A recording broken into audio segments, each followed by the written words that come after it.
Sir, today I would like to speak in Telugu, sir, my native language, because this is a historic and an emotional moment for all of Andhra Pradesh, sir. సభాధ్యక్షులకు సహచార సభ్యులకు ఈ ప్రత్యక్ష కార్యక్రమాన్ని ఉత్కంఠంతో ఉద్విగ్నంతో వీక్షిస్తున్నటువంటి అశేష తెలుగు ప్రజానీకానికి మా అమరావతి ఆత్మ బంధువులకు నా హృదయపూర్వక నమస్కారాలు. ఆంధ్రుల కలల రాజధానిగా అమరావతికి చట్టబద్ధత కల్పిస్తూ అమరావతి ఆంధ్రప్రదేశ్కు ఏకైక రాజధాని అని ప్రస్తావిస్తూ దేశంలోనే మొట్టమొదటిసారిగా రాజధానిని నిర్మించే ఈ చారిత్రక ఘట్టంలో అమరావతి బిడ్డగా ఈ సభలో ప్రసంగించటం నాకు అదృష్టంగాను గౌరవంగాను భావిస్తున్నాను. ముందుగా తరతరాలుగా సాగు చేస్తున్న భూమిని రాజధాని నిర్మాణం కోసం త్యాగం చేసిన రైతన్నలకు, వందలాది రోజుల దీక్షతో శాంతియుత ఉద్యమం చేసిన మహిళామ తల్లులకు హృదయపూర్వక కృతజ్ఞతలు తెలియజేస్తా ఉన్నాను. కృష్ణానది ఒడ్డున, ఆంధ్రప్రదేశ్ నడిబొడ్డున ఉత్తర దక్షిణ ప్రాంతాలకు సమాన దూరంలో 3000 సంవత్సరాల నాగరికతకు నిదర్శనం ఈ అమరావతి. శాతవాహనుల సామ్రాజ్యానికి సాక్ష్యం ఈ అమరావతి. సంస్కృతి, శాంతి, విజ్ఞానానికి యుగయుగాల నిలయం ఈ అమరావతి. బౌద్ధ స్తూపాలు, శిల్పాలు, శాసనాలతో విరాజిల్లినటువంటి పవిత్ర భూమి ఈ అమరావతి.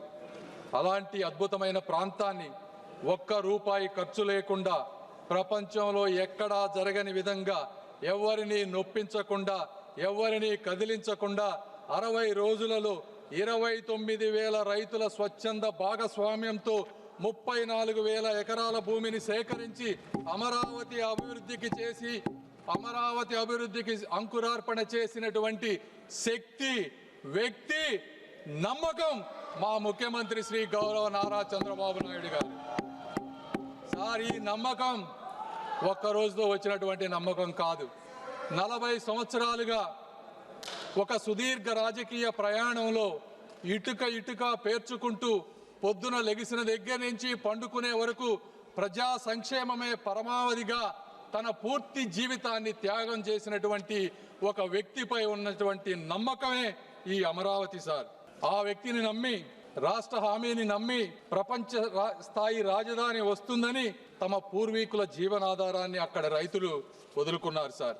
2019 ఆంధ్రప్రదేశ్ జరిగినటువంటి సార్వత్రిక ఎన్నికల్లో ఆ రోజు ఉన్నటువంటి జగన్మోహన్ రెడ్డి గారు పాదయాత్ర చేసి ఊరు తిరిగి ఈ ప్రాంతం చిన్న ప్రాంతం, ఇక్కడ 3 రాజధానులు సరిపోవు, ఈ అమరావతిని ఆంధ్రప్రదేశ్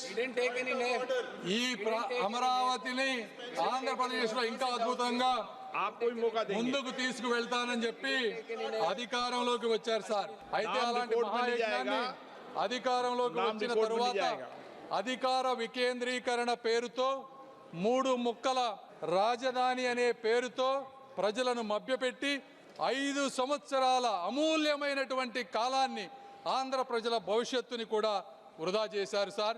3 ప్రాంతాల మధ్య చిచ్చు పెట్టారు సార్. నేను ఇక్కడ చాలా బాధతో కొన్ని విషయాలు చెప్పాలనుకుంటా ఉన్నాను. ఇది రాజకీయ విమర్శ కాదు సార్.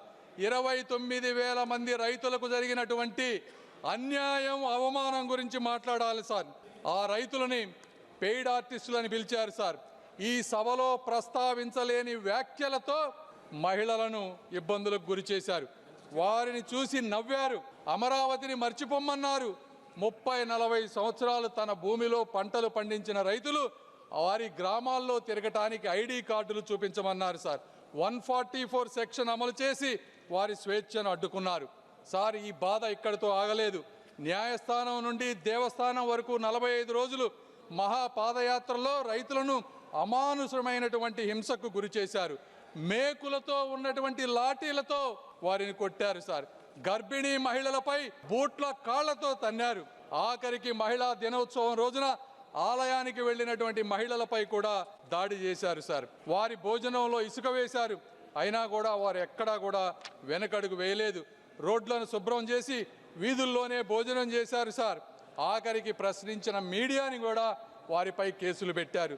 ఇది 1631 రోజులు జరిగినటువంటి అమరావతి వ్యధ కథ అని ఈ సభాముఖంగా తెలియజేసుకుంటున్నాను సార్. అయితే ఆ రోజు వారు ఆ తల్లుల కన్నీళ్లే ఈ రోజు ఈ చట్టానికి పునాది రాళ్లుగా మారుతున్నాయని వారు గ్రహించలేకపోయారు సార్.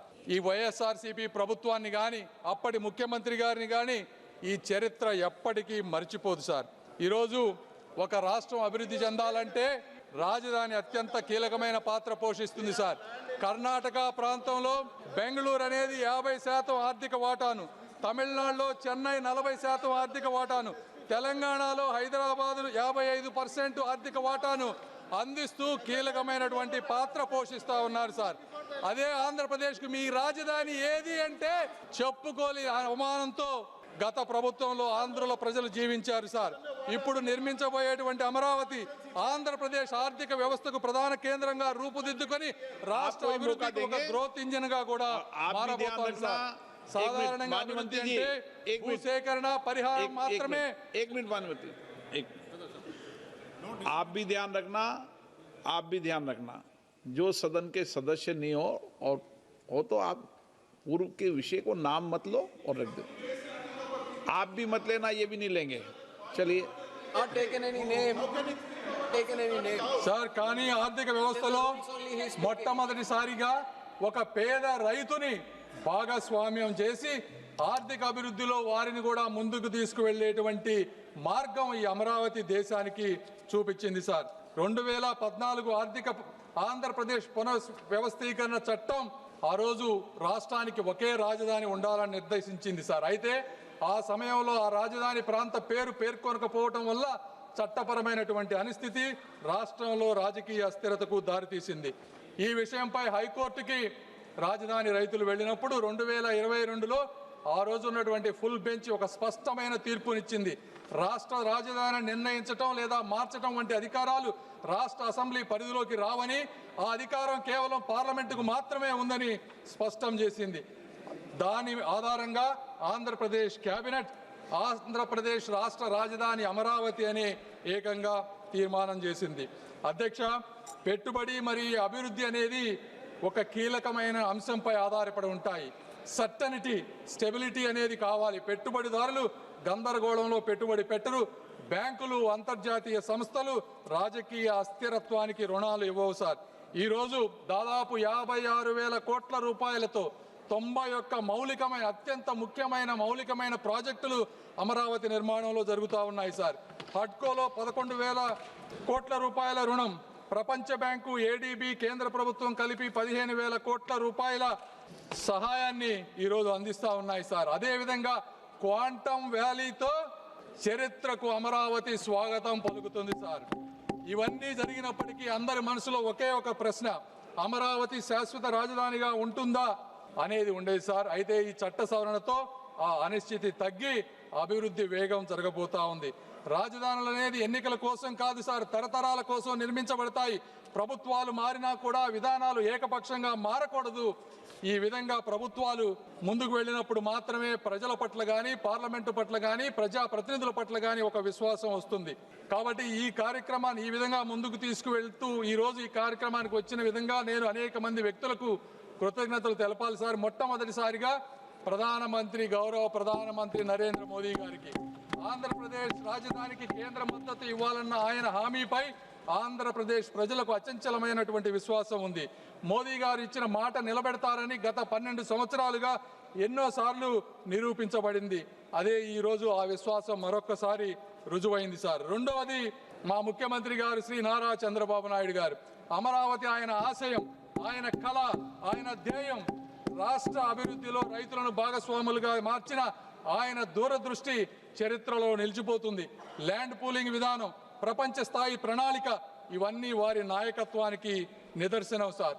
ఎన్ని అడ్డంకులు వచ్చినా, ఎన్ని పరీక్షలు ఎదురైనా అమరావతి అనే స్వప్నాన్ని ఒక్క క్షణం కూడా పట్టు వదలని సంకల్పం ఆయనది సార్.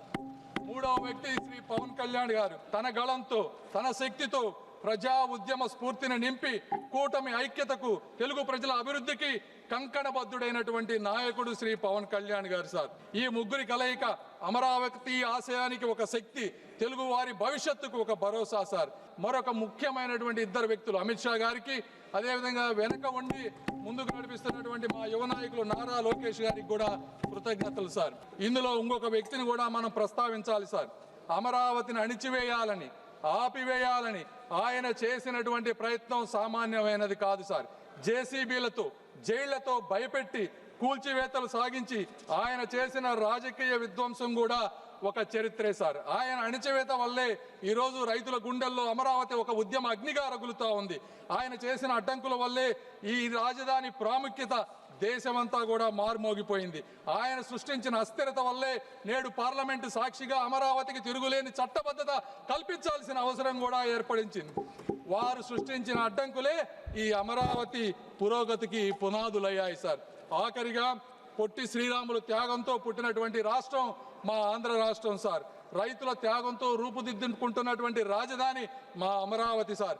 ఆత్మగౌరవపు పునాదులపై తెలుగు జాతిని మేల్కొల్పిన అన్న నందమూరి తారక రామారావు గారు వంటి చరిత్ర మా తెలుగు చరిత్ర sir.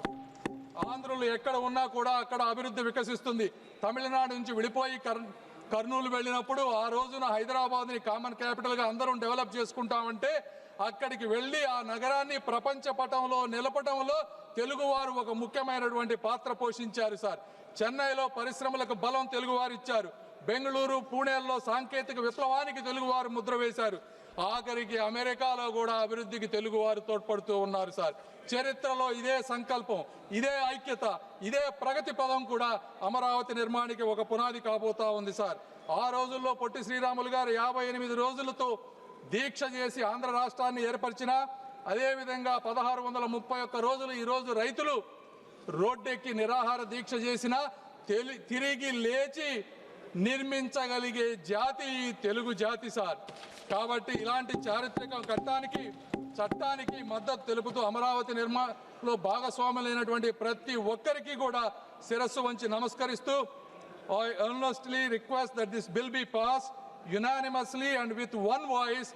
Jai Hind, Jai Andhra Pradesh, Jai Amaravati. Thank you.